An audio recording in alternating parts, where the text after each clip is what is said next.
You can go from reservation to destination and back home again without a passport, a boarding card, or even an airline ticket, right? Where security is assured, transparent, and behind the scenes. I want you to imagine a trip to, let's say, London. And you've got to be there quickly for, say, a Tuesday and today's Monday, right? So you get to the airport, you're dropping your bags are dropped, all secure, comes out, they know who you are. You're walking through the airport, you're on your way to my brothers at TSA. They know you're coming. How do they know you're coming? Because I've told them, right? No more of this guy looking at your ID, but rather a facilitative journey.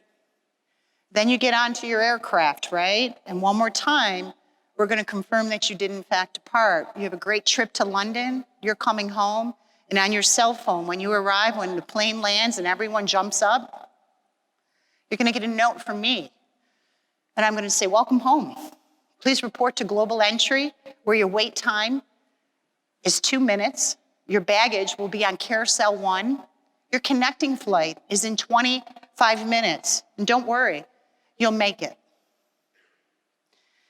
I want you to imagine this airport that every time you have to show identification, that's gone. So there's no me in a border security here. There's only a we. And I certainly couldn't do this alone. So we had to partner with the airports and certainly our brothers at TSA and the airlines to make this a reality. But what do we have to do? We had to build something first. So what did we build? So it's important to note that biometric entry and exit has been on the statute for a long time, and the government struggled within this space for well over 12 years, right, before it came over to Customs and Border Protection. At which time, when we inherited this problem, I have to be honest, the solution wasn't there for us.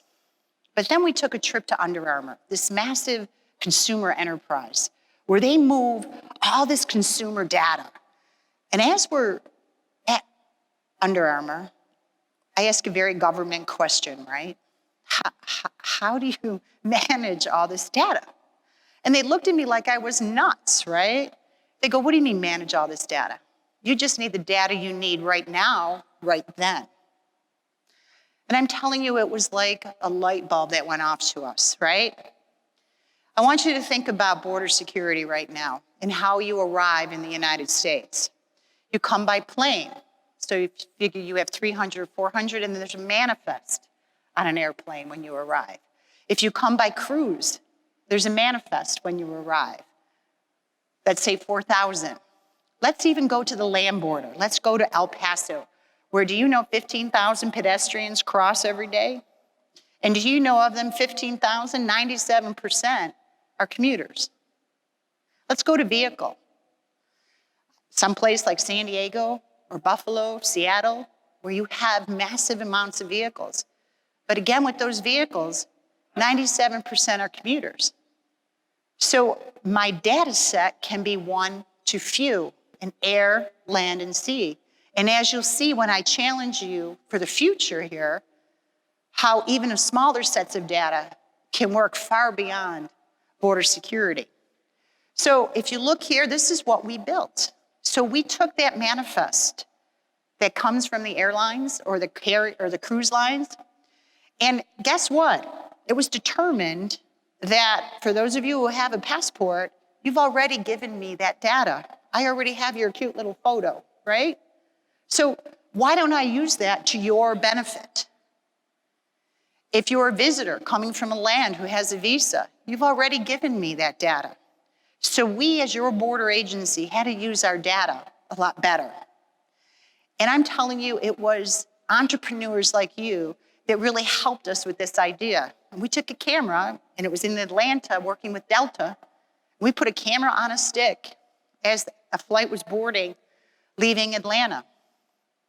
And we matched that out of the box at 97%, right?